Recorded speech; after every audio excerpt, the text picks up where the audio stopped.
Hello everyone, welcome to Vishnu is. So ఈరోజు మనం December 22 and 26 వరకు జరిగిన ఇంపార్టెంట్ కరెంట్ అఫైర్స్ గురించి డిస్కస్ చేద్దాం. Coming to the first topic, సాహిత్య అకాడమీ అవార్డ్స్. సో మనకి సాహిత్య అకాడమీ అవార్డ్స్ అనేది అనౌన్స్ చేశారు, 2023 సాహిత్య అకాడమీ అవార్డ్స్. ఓకే, సో సాహిత్య అకాడమీ అవార్డ్స్ అనేది మనకి 24 లాంగ్వేజెస్లో ఇస్తారనమాట. ఓకే, 24 లాంగ్వేజెస్లో మనకి ఈ సాహిత్య అకాడమీ అవార్డ్స్ ఇస్తారు. మనకి సంజీవ్కి మనకి Sahitya Akademi award for his Hindi novel Mujhe Pehchano అన్న ఒక హిందీ నావల్కి సంజీవ్ గారికి ఈ పర్టికులర్ అవార్డు రావడం జరిగింది, సాహిత్య అకాడమీ అవార్డ్. అండ్ నీలం సారణ్ గౌర్, ఇక్కడ చూస్తున్నట్లయితే మీరు ఇమేజ్లో నీలం సారణ్ గౌర్ గారికి ఈవిడ రాసిన ఇంగ్లీష్ నావల్ రెక్వీమ్ ఇన్ రాగా జానకి ఈ కేటగిరీ కింద, ఇంగ్లీష్ కేటగిరీ కింద ఈవిడ కూడా సాహిత్య అకాడమీ అవార్డు అనేది వచ్చిందనమాట. So 9 books of poetry, completely సాహిత్య అకాడమీ అవార్డ్స్ అనేది 9 books of poetry, 6 novels, 5 short story collections and 3 essaysకి ఈ సాహిత్య అకాడమీ అవార్డ్స్ అనేది ఇవ్వడం జరిగింది. సో మరి మన తెలుగు కేటగిరీ కింద ఎవరికి వచ్చింది ఈ పర్టికులర్ అవార్డ్ అన్న దాని గురించి మనం మాట్లాడదాం. In short story category, okay, so short story కేటగిరీలో మనకి పతాంజలి శాస్త్రి గారు రాసిన రామేశ్వరం కాకులు మరికొన్ని కథలు, ఈ పర్టికులర్ బుక్ మీరు ఇమేజ్లో చూస్తున్నట్లయితే రామేశ్వరం కాకులు అనే ఒక బుక్ ఎవరు రాశారు? ఇది పతాంజలి శాస్త్రి గారు రాశారు. మన షార్ట్ స్టోరీ కేటగిరీ కింద సాహిత్య అకాడమీ అవార్డు అనేది రావడం జరిగింది పతాంజలి శాస్త్రి గారికి.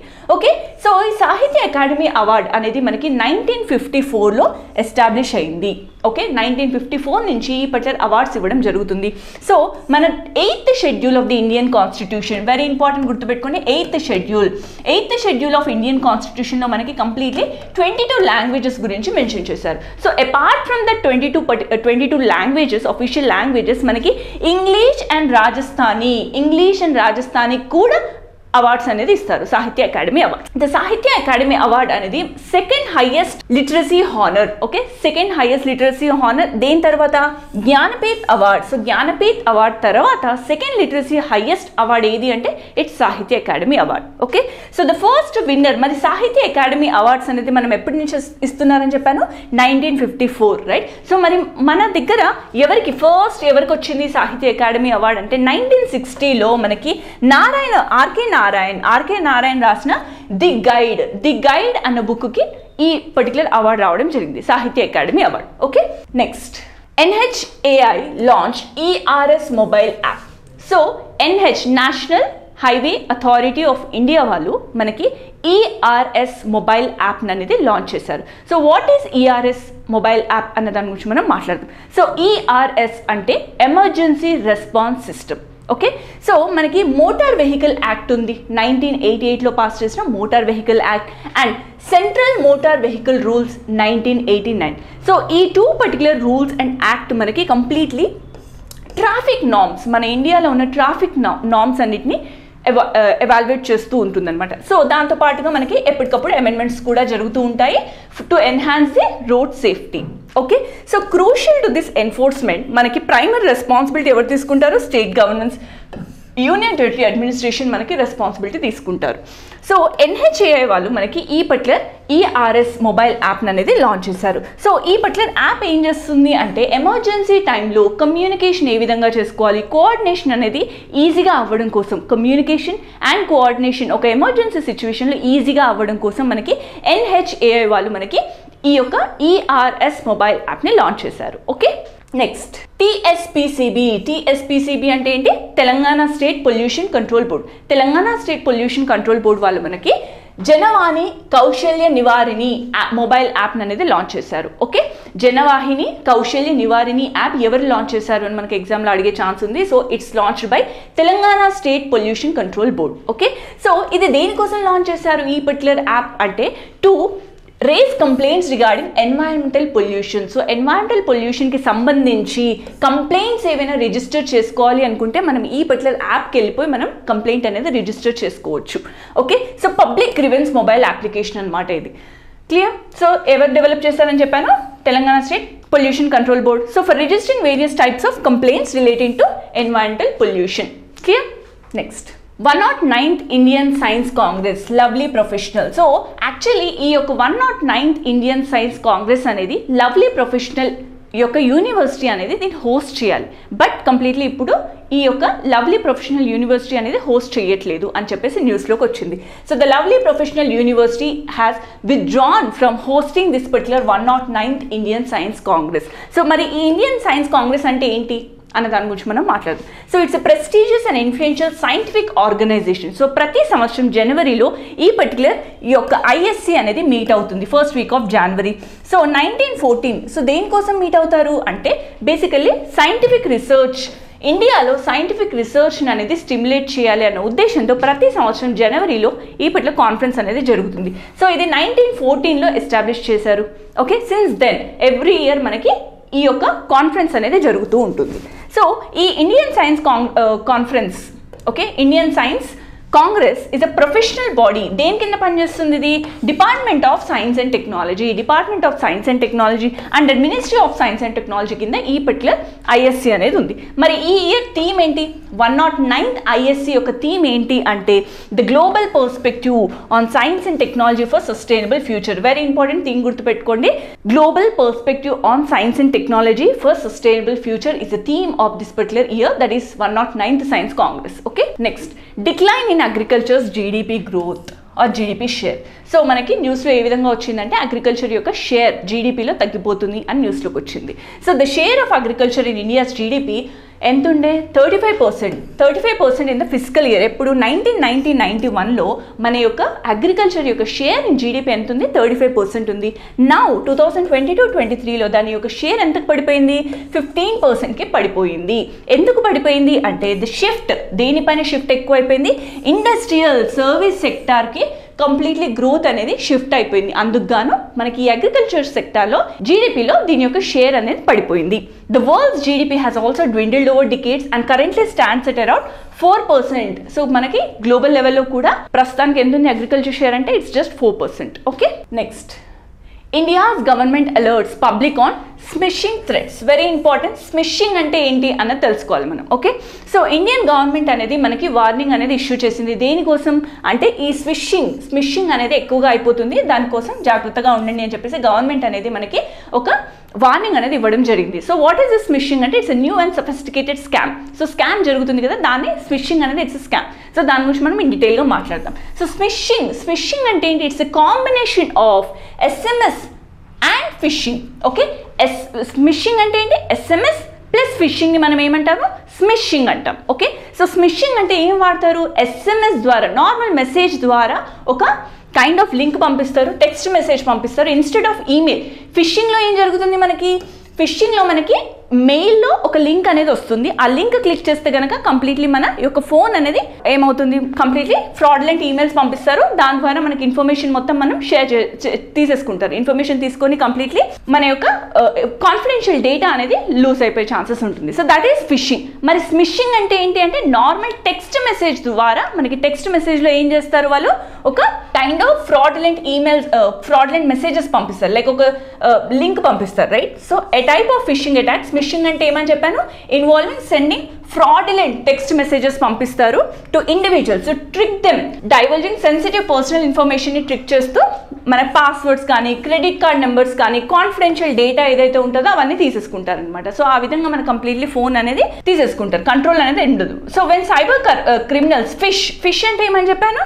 ఈమెయిల్స్ పంపిస్తారు. సో మన మెయిల్స్కి ఈ యొక్క ఈ లింక్ వస్తుంది. సో లింక్ వచ్చినప్పుడు మెలీషియస్ లింక్ ఉంటుంది జనరల్లీ అది. సో ఆ లింక్ క్లిక్ చేయగానే మన ఇన్ఫర్మేషన్ మొత్తం పోతుంది. సో స్మిషింగ్ అంటే ఏమని చెప్పాను? టెక్స్ట్ మెసేజ్ వస్తుంది instead of email, right? So smishing attacks often involve messages that appear to be legitimate source, like genuine sources నుంచి ఆ పర్టికులర్ మెసేజ్ వచ్చినట్టుగా కనపడుతుంది. బట్ మనకి అది జెన్యూన్ మెసేజ్ కాదు. సచ్ as బ్యాంక్స్ నుంచి వచ్చినట్టుగా, గవర్నమెంట్ ఏజెన్సీస్ నుంచి వచ్చినట్టుగా, వెల్ నోన్ కంపెనీస్ నుంచి ఇన్ఫర్మేషన్ ఆర్ మెసేజ్ వచ్చినట్టుగా మనకు కనపడుతుంది. So whenever the particular individual clicks on that particular link, మొత్తం మన కాన్ఫిడెన్షియల్ ఇన్ఫర్మేషన్ మొత్తం షేర్ అయిపోతుంది వాళ్ళకి. Clear? So this is all about smishing. So smishing అంటే ఏంటి, ఫిషింగ్ అంటే ఏంటి, ఈ రెండు డిఫరెన్స్ మీరు తెలుసుకోవడం ఇంపార్టెంట్. నోమాని మనకి WHO లిస్ట్లో యాడ్ చేశారు. దేని కింద అంటే neglected tropical disease. Neglected tropical disease కింద మనకి నోమా అనేది యాడ్ చేశారు WHO లిస్ట్లో. ఓకే, సో వాట్ ఈజ్ నోమా అన్న దాని గురించి మనం మాట్లాడదాం. సో రీసెంట్లీ WHO వాళ్ళు మనకి నోమాని నెగ్లెక్టెడ్ ట్రాపికల్ డిసీజెస్ కింద యాడ్ చేశారు.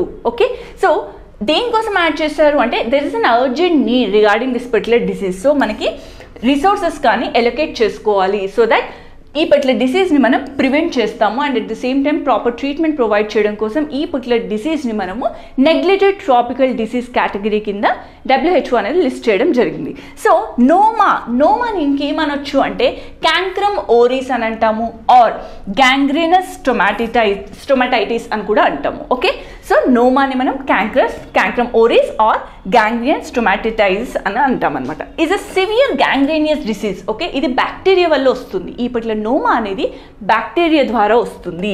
సో జనరల్లీ పిల్లలకు వస్తుంది. 3 to 10 years age group category వాళ్ళకి, పూర్ కమ్యూనిటీస్లో ఉన్న వాళ్ళకి ఈ పర్టికులర్ డిసీజ్ అనేది వస్తుంది. సో నోమా అనేది మనకి గ్రీక్ వర్డ్ నోమ్ నుంచి డిరైవ్ చేశారు టు డివోర్ అని. Manifest severe gangrene of the mouth and ఫేస్కి వస్తుంది. ఈ పర్టికులర్ డిసీజ్ అనేది మౌత్కి ఫేస్కి అనేది వస్తుంది. సో ఇది దేని ద్వారా వస్తుందని చెప్పాను. Evidence indicates that noma is caused by bacteria. Very important, noma అనేది బ్యాక్టీరియా వల్ల వస్తుంది, not through virus. Okay, so bacteria వల్ల వస్తుంది. ఎక్కడ వస్తుంది? ఇది మౌత్లో కానీ ఫేస్ పైన కానీ ఈ పర్టికులర్ డిసీజ్ అనేది వస్తుంది. సో బేసికలీ గ్యాంగ్రీన్ అంటే ఏంటి అంటే మనకి ఈ యొక్క టిష్యూకి, so large area of the టిష్యూకి బ్లడ్ సప్లై అనేది ఉండదు. సో బ్లడ్ సప్లై లేని వల్ల ఏమవుతుంది? గ్యాంగ్రీన్ అనేది ఫామ్ అవుతుంది. బ్యాక్టీరియా ఫామ్ అయిపోయి మనకి ఈ డిసీజ్ అనేది వస్తుంది. అండ్ వెరీ ఇంపార్టెంట్ థింగ్ ఏంటి అంటే it's a non contagious disease. So spread అవ్వదు. ఒక పర్సన్ నుంచి ఇంకొక పర్సన్కి ఈ పర్టికులర్ డిసీజ్ అనేది స్ప్రెడ్ అవ్వదు. So it's a non contagious disease. Clear? France president Emmanuel Macron. So Emmanuel Macron French president is going to be the chief guest. So ఎప్పటికీ 2024 జరిగే 75th రిపబ్లిక్ డే సెలబ్రేషన్స్లో మనకి Emmanuel Macron who is a French president is going to be the chief guest. Okay, so మరి he will be the 6th president. Okay, so మనకి France నుంచి ఇప్పటికి he is the 6th president. Okay, 6th French leader to attend the 2024 Republic Day parade as chief guest. Okay, మరి 2023 అంటే this particular year Republic Day సెలబ్రేషన్స్లో మరి chief గెస్ట్గా ఎవరు వచ్చారు అంటే ఈజిప్టియన్ ప్రెసిడెంట్ వచ్చారు. ఈజిప్టియన్ ప్రెసిడెంట్ ఎవరు? అబ్దెల్ ఫతా ఎల్ సిసి గారు మనకి 2023 రిపబ్లిక్ డే సెలబ్రేషన్స్కి చీఫ్ గెస్ట్గా వచ్చారు. మరి నెక్స్ట్ జరగబోయే 2024 రిపబ్లిక్ డే సెలబ్రేషన్స్కి మనకి ఫ్రాన్స్ ప్రెసిడెంట్ ఎవరు? ఇమాన్యుయల్ మ్యాక్రాన్ గారు చీఫ్ గెస్ట్గా వస్తున్నారు. ఓకే, డ్యూ టు కోవిడ్ కారణంగా మనం 2021 అండ్ 2022 2 సంవత్సరాలు ఎవరిని చీఫ్ గెస్ట్గా మనం ఇన్వైట్ చేయలేదు. మరి ఇండోనేషియన్ ప్రెసిడెంట్ మరి ఫస్ట్ టైం మనం ఇండిపెండెన్స్ రిపబ్లిక్ డే సెలబ్రేట్ చేసుకున్నాం కదా.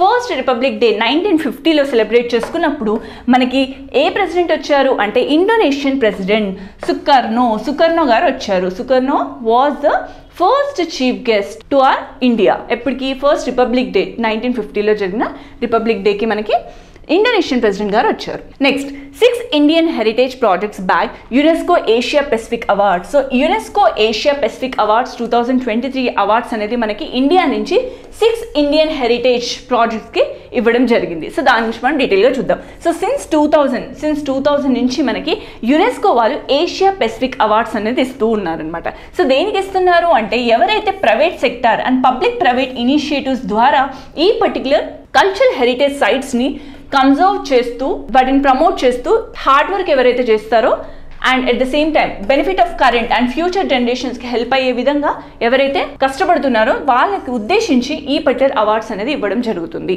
Okay, the UNESCO Asia Pacific prize for cultural heritage conservation 2023 మన ఇండియా నుంచి ఎన్ని అవార్డ్స్ వచ్చాయి ఇండియాకి అంటే 6 awards. So 6 winners from India. So అవి ఏంటి అన్న దాని గురించి మనం మాట్లాడదాం. So among the recognized sites మొత్తంలో మనకి ఇండియా నుంచి ఎన్ని అని చెప్పాను? 6 అని చెప్పాను కదా. సో మన చైనా నుంచి 5 అండ్ నేపాల్ నుంచి 1. ఓకే, సో ఈ విధంగా యునెస్కో అవార్డ్స్ అనేది వచ్చేది. సో మన ఇండియాస్ పర్ఫార్మెన్స్ ఏ విధంగా ఉంది అన్న దాని గురించి మనం మాట్లాడదాం. So award of excellence. So award of excellence ఎవరికి వచ్చింది అంటే అమృత్సర్లో ఉన్న రామ్ బాగ్ గేట్కి అవార్డ్ ఆఫ్ ఎక్సలెన్స్ వచ్చింది. అవార్డ్ ఆఫ్ డిస్టింక్షన్ ఎవరికి వచ్చింది అంటే కర్ణికార మండపం ఎట్ కున్నమంగళం భగవతి టెంపుల్. ఇది ఎక్కడుంది? కేరళలో ఉంది. సో కేరళలో ఉన్న ఈ పర్టికులర్ భగవతి టెంపుల్కి మనకి అవార్డ్ ఆఫ్ డిస్టింక్షన్ ఇవ్వడం జరిగింది. నెక్స్ట్ అవార్డ్ ఆఫ్ మెరిట్ ఎవరికి వచ్చింది? Church of the Epiphany in Gurugram Haryana David Sassoon Library and Reading Room in Mumbai, Bikaner House in New Delhi. So వీటన్నిటికి అవార్డ్ ఆఫ్ మెరిట్ అనేది ఇవ్వడం జరిగింది. పీపుల్ హవేలీ, పంజాబ్లో ఉన్న పీపుల్ హవేలీ, సికామేషన్ ఇన్ కాఠ్మండు, వీళ్ళకి కూడా మనకి special recognition for sustainable development కింద ఈ అవార్డు ఇవ్వడం జరిగింది for the transformative heritage practices. Clear? Next, UNESCO Bengaluru airport terminal 2 T2కి మనకి వరల్డ్స్ మోస్ట్ బ్యూటిఫుల్ ఎయిర్పోర్ట్గా మనకి బెంగళూరు ఎయిర్పోర్ట్కి T2 టర్మినల్ 2కి ఈ అవార్డు ఇవ్వడం జరిగింది. Okay, so Bengaluru airport terminal 2 has earned a claim as one of the world's most beautiful ఎయిర్పోర్ట్గా మనకి ఈ అవార్డు ఇవ్వడం జరిగింది. So world special prize for an interior 2023. So best interiors ఉండడం కారణంగా బెస్ట్ బ్యూటిఫుల్ ఎయిర్పోర్ట్ కింద యునెస్కో అనేది అవార్డు ఇవ్వడం జరిగింది. Next, exclusion of blood disorders from job reservations. So blood disorders ఉన్న వాళ్ళందరికీ జాబ్ రిజర్వేషన్స్ ఉండవు అని చెప్పి గవర్నమెంట్ అనౌన్స్ చేసింది. సో బ్లడ్ డిజార్డర్స్ అంటే ఏంటి అన్న దాని గురించి మనం మాట్లాడాలి. సో సెంట్రల్ డెసిషన్స్ ఏమని తీసుకుంది అంటే థాలసీమియా కానీ, సిక్కల్ సెల్ డిసీజ్ వచ్చిన వాళ్ళకి కానీ, హీమోఫీలియా సో ఈ విధంగా బ్లడ్ డిసీజెస్ ఉన్న వాళ్ళందరికీ కూడా రిజర్వేషన్స్ అనేది ఉండదు అని చెప్పి గవర్నమెంట్ అనౌన్స్ చేసింది. ఓకే, డిస్పైట్ వాళ్ళందరినీ మళ్ళీ బ్లడ్ డిజార్డర్స్ ఉన్నా they are all under disabilities act. So disabilities కింద ఉన్నారు వాళ్ళు, recognition as disabilities under right to persons with disabilities act 2016లో పాస్ చేసిన ఈ particular act. What is that act? Right to persons with disabilities act. So right to persons with disabilities యాక్ట్లో blood disorders ఉన్న వాళ్ళందరూ కూడా disabled. So వాళ్ళందరినీ ఆ category కింద పెట్టారు, బట్ స్టిల్ వాళ్ళని రిజర్వేషన్ అనేది లేదు డిజేబిలిటీ కేటగిరీ కింద అని చెప్పారు. సో గవర్నమెంట్ యాక్చువల్లీ 4% రిజర్వేషన్ ఇస్తుంది. సో ఎవరైతే డిజబిలిటీస్ ఉన్నారో వాళ్ళందరికీ గవర్నమెంట్ జాబ్స్లో 4% రిజర్వేషన్ ఉంటుంది. So including total loss of vision ఉన్న, లో విజన్ ఉన్న, complete loss of hearing and low hearing, locomotive disability. So ఈ విధంగా ఈ కారణాల వల్ల డిజేబిలిటీస్ ఉన్న వాళ్ళకి 4% రిజర్వేషన్ అనేది గవర్నమెంట్ జాబ్స్లో ప్రొవైడ్ చేయడం జరుగుతుంది. బట్ గవర్నమెంట్ ఇప్పుడు ఏం చెప్తుంది అంటే సెక్షన్ 34 దేంట్లో right to persons with disabilities యాక్ట్లో ఉన్న మెన్షన్ చేసిన సెక్షన్ 34లో ఏదైతే ఉందో స్టేటింగ్ దట్ ఏమని చెప్తుంది ఆ పర్టికులర్ యాక్ట్లో, persons with blood disorders including thalassemia or any other blood disorders ఉన్న వాళ్ళకి ఈ పర్టికులర్ రిజర్వేషన్ అనేది ఇవ్వము గవర్నమెంట్ ఎస్టాబ్లిష్మెంట్స్లో అని చెప్పేసి సెక్షన్ 34లో మెన్షన్ చేయడం జరిగింది ఈ యాక్ట్లో, right to persons with disabilities యాక్ట్లో. సో అందుకోసం మేము గవర్నమెంట్ అనేది మేము రిజర్వేషన్ ఇవ్వము అని చెప్పేసి అనౌన్స్ చేసింది అనమాట. సో ఫైనలీ యాక్టివిస్ట్ ఏమో డిసాటిస్ఫాక్షన్ తెలియజేస్తున్నారు బికాస్ వాళ్ళని డిజేబిలిటీస్ కేటగిరీలో మెన్షన్ చేశారు, బట్ రిజర్వేషన్ అయితే ఇవ్వట్లేదు అని చెప్పేసి everyone is protesting regarding this particular issue. Next, India achieves 2 targets of nationally determined contributions well ahead of the time. Very important. So nationally determined targets anesi nationally determined contributions. So mana A country అయితే మనకి Paris అగ్రిమెంట్ని sign చేస్తుందో and UNFCCC and Paris agreement యొక్క parties like ఎవరైతే అందులో sign చేస్తారో ఆ particular parties అందరూ వాళ్ళ యొక్క ఎన్డీసీస్ని ఆర్ నేషనల్లీ డిటర్మైన్డ్ కాంట్రిబ్యూషన్స్ని వాళ్ళు ఇన్ఫార్మ్ చేస్తారు, సో సబ్మిట్ చేస్తారు. సో మరి మన India nationally determined contributions 2 submit చేసింది దేనికి? ప్యారిస్ అగ్రిమెంట్ ట్రీటీలో. ఓకే, సో 2015లో మనము ఈ పర్టికులర్ 2 క్వాంటిఫైబుల్ టార్గెట్స్ని మనం చెప్పాం. ఓకే, ఆర్ సబ్మిట్ చేసాం. సో మరి ఆ 2 క్వాంటిఫైబుల్ టార్గెట్స్ ఏంటి? ఒకటి మనం ఏమని చెప్పాము అంటే ఈ యొక్క ఎమిషన్స్ని మేము తగ్గిస్తాము of it's GDP by 33 to 35%కి మేము తగ్గిస్తాము బై 2030. ఓకే, 2005 లెవెల్ నుంచి 2030 వరకు మేము జీడిపిలో ఉన్న షేర్ ఎంత? 33 to 35% ఆఫ్ ద ఎమిషన్స్ని మేము తగ్గిస్తాము అని చెప్పి మనం ఒక ఎన్డీసీని సబ్మిట్ చేయడం జరిగింది. అపార్ట్ ఫ్రమ్ దట్ ఇంకొక ఎన్డీసీ ఏంటి అంటే 40% of cumulative electric power installed capacity. Okay, from non fossil fuel based energy నుంచి మనం రిసోర్సెస్ని తగ్గిస్తాము అని చెప్పేసి మనం 40%కి తగ్గిస్తాము అని చెప్పేసి ఎప్పుడు చెప్పాము? బై 2030 వరకు మేము తగ్గిస్తాము అని చెప్పారు. ఓకే, సో మళ్ళీ మనం ఆగస్ట్ 2022లో మన యొక్క ఎన్డీసీస్ని రివైజ్ చేసాము. ఏమని రివైజ్ చేసాము అంటే ఈ యొక్క రెడ్యూస్ ఎమిషన్స్ మనం ఇనిషియల్ ఎంత చెప్పాము? 33 to 35% by 2030 of it's GDP, right? మరి ఇప్పుడు 2022లో దాన్ని రివైజ్ చేసాం ఎంతకి అంటే 45%కి మనం పెంచేసాము. 2005 లెవెల్ నుంచి మనము 45% ఆఫ్ ఇట్స్ జీడిపిని తగ్గిస్తాము అని చెప్పేసి మనం ఆగస్ట్ 2022లో దాన్ని రివైజ్ చేయడం జరిగింది. Okay, and the target on cumulative electric power installed capacity, non fossil fuel based energy నుంచి వచ్చే యొక్క ఎలక్ట్రిక్ పవర్ ఇన్స్టాల్డ్ రిసోర్సెస్ని కూడా మేము ఎంతకి ఎన్హాన్స్ చేస్తామని చెప్పాము, 50%. 2030 వరకు మనం ఈ యొక్క నాన్ ఫాసిల్ ఫ్యూయల్ ఎనర్జీని ఎంతకి ఇంక్రీజ్ చేస్తామని చెప్పాము, 50%కి. ఎర్లియర్ ఎంత మనం పెట్టుకున్న టార్గెట్ జస్ట్ 40%, రైట్? సో 40% మేము అచీవ్ చేస్తాము అని చెప్పాము. Now we have revised it to 50% by 2030. Clear? So ఇవి 2 మనం NDCs అనేది మనం వే అహెడ్ అచీవ్ చేసేసాము. క్లియర్? నెక్స్ట్, భూమి రాశి పోర్టల్. సో భూమి రాశి పోర్టల్ గురించి మనం మాట్లాడుకుందాం. సో భూమి రాశి పోర్టల్ ఏంటి? Union ministry of road transport and highway వాళ్ళు రీసెంట్లీ ఏమని చెప్పారంటే 1467 ప్రాజెక్ట్స్, ఓకే, 1467 ప్రాజెక్ట్స్ అన్నిటినీ మేము దేంట్లో యాడ్ చేస్తున్నామని చెప్పారు, భూమి రాశి పోర్టల్ కింద పెట్టేస్తున్నాము అని చెప్పేసి national highway authority of India చెప్పింది అనమాట. సో భూమి రాశి పోర్టల్ అంటే ఏంటి అన్న దాని గురించి మనం మాట్లాడతాం. So it's a e governance initiative.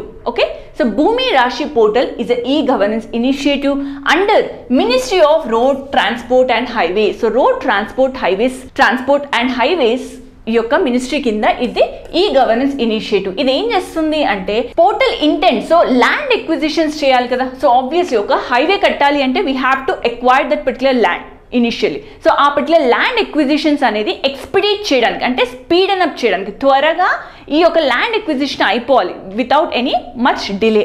So అందుకోసం ఈ పర్టికులర్ పోర్టల్ అనేది లాంచ్ చేశారు. Okay, so to expedite the process of land acquisition for national highways, it acts as a single point platform లాగా పనిచేస్తుంది for the online processing of land acquisition notification. So completely highway ఇన్ఫ్రాస్ట్రక్చర్ని develop చేసుకోవడం కోసం ఈ యొక్క completely land acquisition notifications కానీ ఏదైతే ఉంటుందో దానికి సంబంధించిన ఇన్ఫర్మేషన్ మొత్తం ఈ పర్టికులర్ ప్లాట్ఫామ్లోనే ఇన్ఫర్మేషన్ అనేది ఉంటుంది. Okay, this particular portal would enhance ఎఫిషియన్సీని పెంచుతుంది, ల్యాండ్ ఎక్విజిషన్ ప్రాసెస్ కానీ కంప్లీట్లీ త్వరగా అయిపోవడానికి, అండ్ ట్రాన్స్పరెంట్ వే. సో ట్రాన్స్పరెంట్గా ల్యాండ్ ఎక్విజిషన్ అనేది జరుగుతుంది, and at the same time proper accountability అనేది ఉంటుంది, and at the same time ఎవరైతే బెనిఫిషరీస్ ఉంటారో బెనిఫిషరీస్కి అమౌంట్ కూడా ఈ transfer of that particular amount directly to the accounts of the beneficiaries. So beneficiaries కూడా అమౌంట్ అనేది డైరెక్ట్గా ఈ ట్రాన్స్ఫర్ అనేది జరుగుతుంది. సో ఈ విధంగా ఈ పర్టికులర్ పోర్టల్ వల్ల మనకి కంప్లీట్లీ ప్రాసెస్ అనేది ట్రాన్స్పరెంట్గా అవుతుంది with proper accountability. Clear? So ఈ పర్టికులర్ యాప్ అనేది మనకి బైలింగ్వల్ లాంగ్వేజెస్లో రిలీజ్ చేయడం జరుగుతుంది, Hindi as well as English for easy usability. Okay, yeah, that's all about it. Thank you so much.